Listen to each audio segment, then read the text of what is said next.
For the very first time, the United States Navy has unleashed a weapon that makes drug cartels shudder across the Pacific. Once buried deep inside classified programs, the Helios laser is now firing at speeds no missile can match, with each shot costing only a few dollars. Could this breakthrough finally tilt the balance against billion-dollar smuggling empires? What startling evidence shows the true destructive force of lasers at sea? And after facing this invisible strike, can the cartels ever recover? Stay with us as we reveal what happens when America's Navy brings its laser arsenal into the fight against organized crime.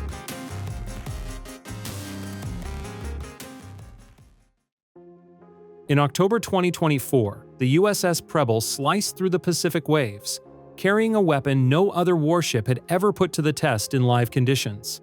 Hidden behind layers of classified programs was the Navy's high-energy laser, equipped with an optical dazzler and advanced surveillance suite. This was far more than just another system bolted onto a destroyer. It represented a leap into a new era of naval warfare. For the first time, the system was about to face real combat. Naval intelligence had been tracking unusual movements off the California coast. At night, sleek boats slipped across the water, hauling narcotics under the cover of darkness. Whenever Coast Guard vessels tried to intercept, swarms of drones suddenly filled the skies.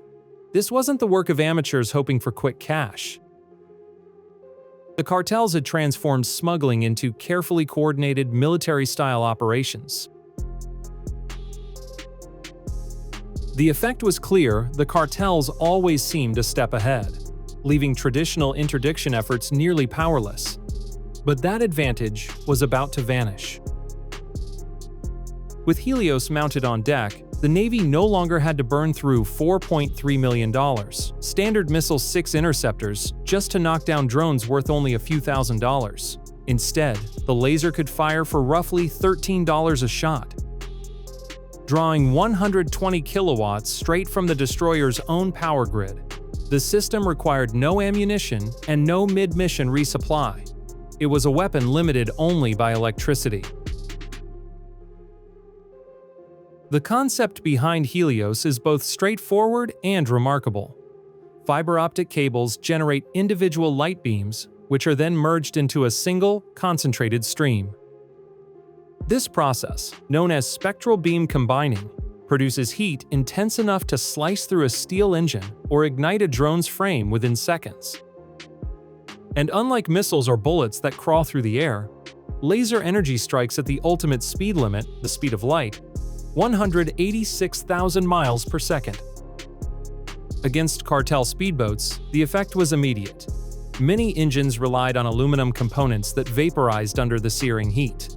The moment smoke poured from the stern, crews often abandoned ships in panic. But the cargo remained. The drugs stayed locked inside the vessels, giving authorities a rare chance to seize the evidence and cripple multi-billion-dollar trafficking pipelines. What once demanded multiple ships and expensive interceptors could now be neutralized in mere seconds by a single vessel armed with Helios. Still, the technology wasn't without its drawbacks. Along the Gulf Coast, weather often posed a challenge. Moisture-heavy air could scatter the laser beam, forcing crews to either boost power or hold fire until conditions cleared. Smugglers quickly caught on, planning their biggest runs during storm seasons when the lasers couldn't operate at peak effectiveness. Even with those obstacles, the Navy isn't standing still. Work is already underway to push Helios up to 300 kilowatts, preparing it for the upcoming DDGX destroyers and next-generation frigates. For now, only the largest warships with cutting-edge power and cooling systems can handle the massive energy demands. Smaller patrol vessels, ironically, the ones that could use Helios the most, simply don't yet have the onboard infrastructure to carry such a system. Helios is fully integrated with the Aegis combat system, giving warships a multi-layered shield against both aerial and surface threats. On top of that, it includes an optical dazzler. Instead of blasting a target apart, this feature can blind cameras and sensors, stripping smugglers of their eyes in the sky. That means intelligence teams can seize cartel data without destroying it, preserving valuable information for deeper analysis. For U.S. military leaders, directed energy systems like Helios represent the future of naval warfare. The cost advantage is impossible to ignore, able to counter swarms of cheap threats without burning through multi-million-dollar budgets. Just as important, it protects sailors and helps the Navy maintain dominance in contested waters. Footage from that October operation is still classified, but the message it sent to cartels and any potential rivals was loud and clear. While lasers at sea have already transformed the fight against smugglers and drones, the skies demanded a completely new kind of leap forward. The big question became this: what happens when the world's most expensive bomber is armed with a weapon that costs less than your morning coffee to fire? Enter the Northrop Grumman B-2 Spirit, the stealth bomber with a jaw-dropping price tag of roughly $2.1 billion per aircraft. Each B-2 mission racks up hundreds of thousands of dollars in fuel and logistical support before a single weapon is even released. Add in the cost of conventional precision munitions, and the numbers climb even higher. Air-to-ground missiles can range from $100,000 to over $4 million apiece. That raised a tough question for U.S. military leaders. How long could America sustain prolonged conflicts when adversaries were relying on cheap drones and throwaway systems to drain resources? That challenge pushed forward a quiet but ambitious initiative. Defense firms began weaving laser technology into existing aircraft through classified upgrade projects. As part of its modernization package, the B-2 Spirit was fitted with experimental laser pods capable of striking both ground targets and threats in the air.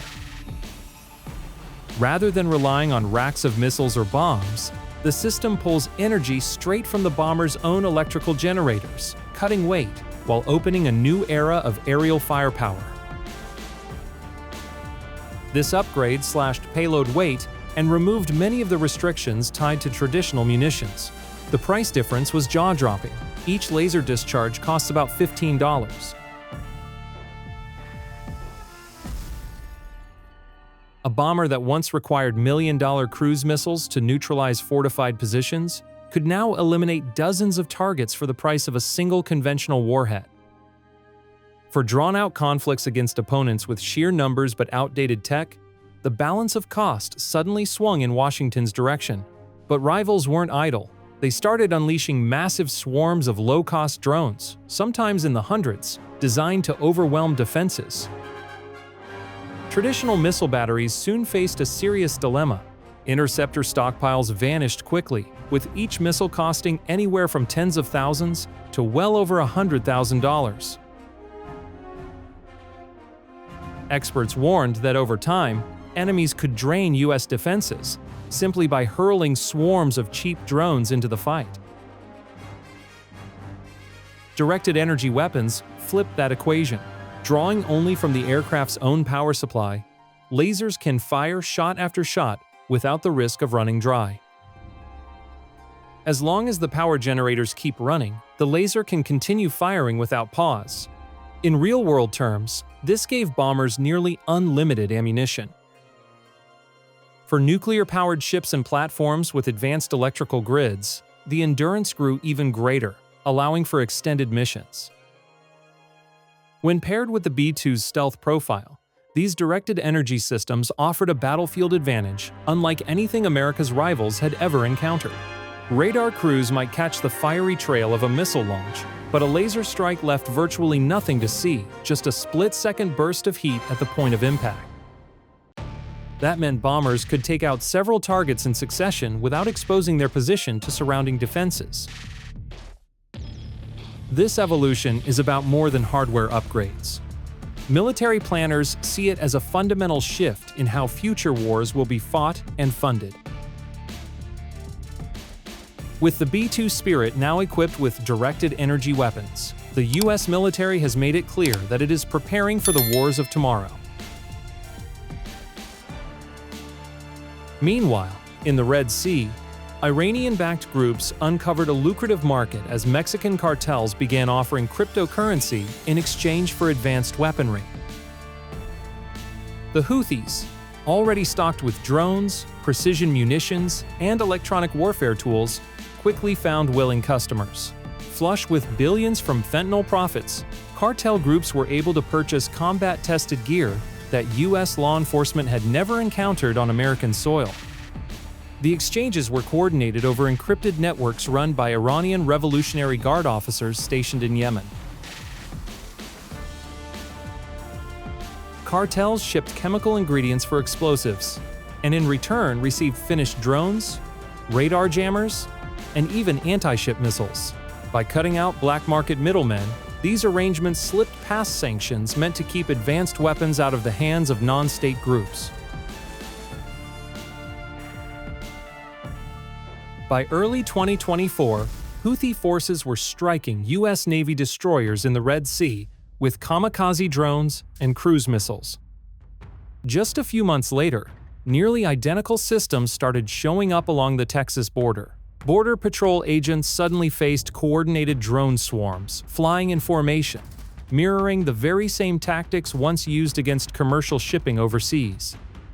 In remote camps scattered across Mexico and Central America, seasoned drone operators trained recruits in everything from electronic warfare to precision strike coordination.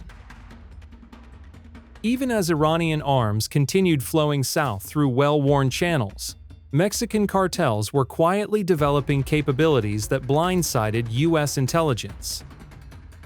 The urgent question soon became clear: what happens when cartels start producing military-grade weapons faster than governments can even track them? Off the back of a single fentanyl shipment worth roughly $200 million, these groups financed hidden aerospace facilities. And these weren't back-alley workshops or amateur drone labs. They were fully equipped underground factories designed for mass production. Cartel innovation didn't stop at the air. Submersible narco-submarines, once simple smuggling vessels, were upgraded to operate autonomously and launch drones while underwater. This created complex surveillance networks that traditional interdiction efforts struggled to detect, let alone stop. Each of these submarines could deploy up to 20 compact drones, capable of staying in the air for over 8 hours. By the early 2010s, the global drone industry had reached an estimated value of $42 billion, and cartels were firmly involved.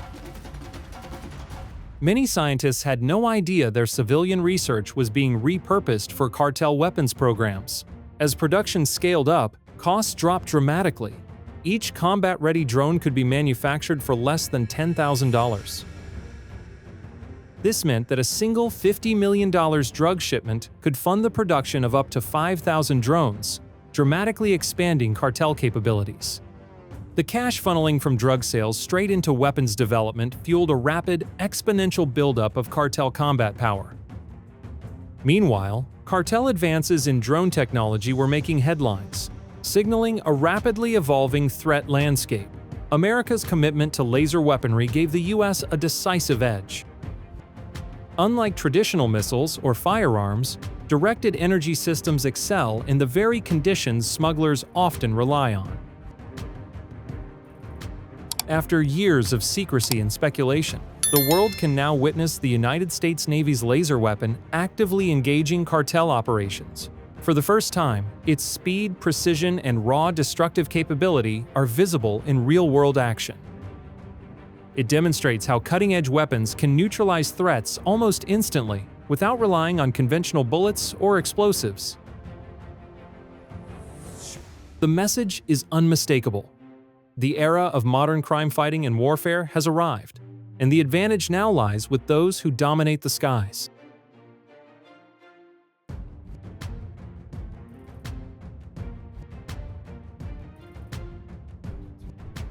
Thanks for watching. Catch you next time.